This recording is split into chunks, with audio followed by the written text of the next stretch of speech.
یہ بھی آپ کو سمجھ آئے سردیوں کے موسم میں اور گرمیوں کے موسم میں آپ کو اس کا جو ہے معلوم ہو گیا، علم ہو گیا۔ حضرت امام اعظم ابو حنیفہ اور حضرت امام ابو یوسف رحمۃ اللہ علیہ اور امام حضرت محمد بن حسن رحمۃ اللہ علیہ کا قول یہی ہے۔ یہ مسئلہ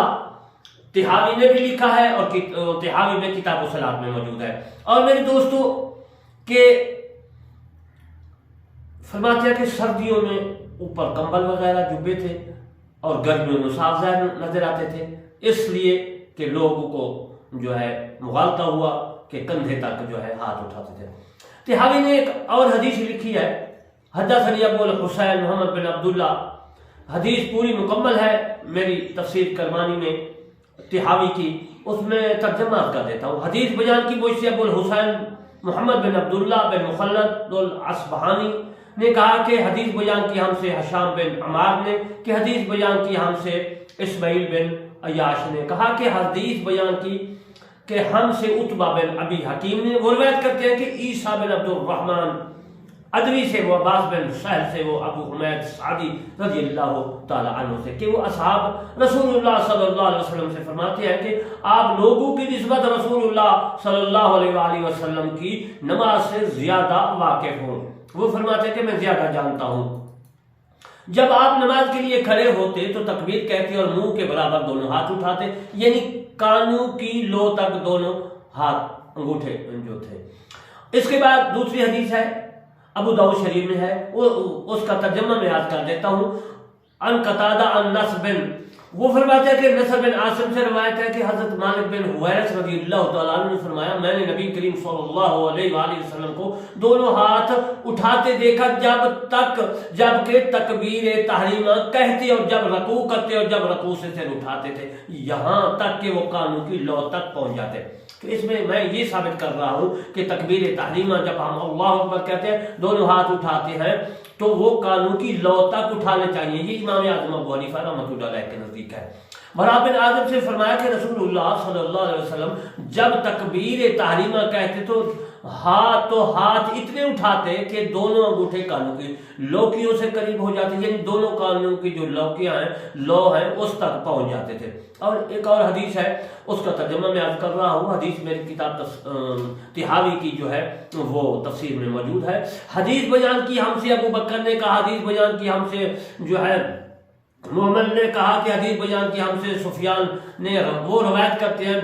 عاصم بن کلاب سے، وہ اپنے والد سے، وہ وائل بن حجر سے، کہا میں نے رسول اللہ صلی اللہ علیہ وسلم کو دیکھا کہ تکبیر تحریمہ کے وقت ہاتھ کانوں کے برابر اٹھاتے تھے۔ حضرت امام محمد رحمۃ اللہ علیہ کا پورا نام ابو عبداللہ محمد بن حسن شیبانی تھا۔ اصل وطن دمشق کے نزدیک ہستانی جو ہے ہستا نامی ایک گاؤں تھا، اس جگہ کو چھوڑ کر واسطہ رہائش پذیر ہوئے اور یہیں سن 135 ہجری میں امام محمد کی ولادت ہوئی۔ سن راشد کے شروع میں کوفہ تشریف لے گئے اور حضرت امام ابو حنیفہ رحمۃ اللہ علیہ کے شاگرد ہوئے اور تحصیل حدیث میں بڑے بڑے محدثین سے فیض یاب ہوئے۔ ان کے شیوخ حدیث جو ہے مصعب بن قدام، سفیان ثوری، عمر بن دینار، مالک بن مغلول، مالک بن انس، اوزائی، ربیعہ بن جو ہے صالح کبیر وغیرہ بہت جلیل القدر محدثین ہیں۔ امام محمد رحمۃ اللہ سے روایت کرنے والے امام شافعی اور امام سلیمان، موسیٰ بن سلیمان، حشام بن عبداللہ، ابو عبداللہ ابوالقاسم بن سلام، جو ہے نتوسی، ابو حفص کبیر، خلف بن ایوب وغیرہ ہیں۔ ہارون رشید نے ان کے علم و فضل کی بنا پر قضا کی خدمت ان کے ثبوت کی۔ جب امام محمد رحمۃ اللہ علیہ کا وصال سن 199 میں، یعنی کہ 19 اور جو ہے 89 میں، یعنی کہ 189 یعنی 199 ہجری میں بمقام جو ہے دی ہوا تو ہارون رشید بھی تھا۔ اتفاق یہ ہے کہ قصائی نحوی کا بھی وہیں وصال ہوا تھا، اس لیے ہارون رشید نے کہا آج ہم فقہ اور نحو دونوں کو دفن کر رہے ہیں۔ امام ابو جعفر احمد بن محمد بن سلامہ بن سلامت العزوی جو امام طحاوی کے نام سے مشہور ہے اور 239 ہجری میں بمقام طحا جو بلائی گاؤں ہے سے پیدا ہوئے اور 82 سال کی عمر میں ذی قعدہ 21 ہجری میں مصر میں وصال فرمایا اور کرافہ مصر میں مدفون ہوئے۔ اس لیے میں نے ان کا حسب نسب بیان کیا، وفات بیان کی، امام محمد رحمۃ اللہ علیہ کی، اور پھر میرے دوستوں میں نے اس کی حضرت امام رحمۃ اللہ علیہ تحاوی کی، تاکہ جو میں حدیث تحاوی شریف سے نقل کر کے اپنی کی تفسیر کرمانی میں لکھی ہے، میرے دوستوں میں اس لیے حوالہ دے دیا تاکہ کوئی پڑھنے والا ان کتابوں کو مطالعہ کر کے دیکھ سکتا ہے۔ اور میری تفسیر کرمانی جو میں لکھ رہا ہوں اس سے میں نے آج آپ تک یہ مسئلہ پہنچایا کہ نماز میں ہاتھوں کو کانوں کی لو تک جو ہے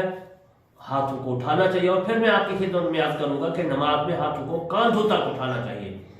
اور میں علامہ طارق حسین کرمانی بخشی یا سواب حکومت تحصیل میں سے ضلع بہاری صوبہ پنجاب پاکستان سے عرض کرتا ہوں کہ میرے چینل دونوں کو آپ نے سبسکرائب، لائک، کمنٹ ضرور کرنا ہے، کرمانی ٹی وی کو بھی اور کرمانی ٹی وی 3 کو۔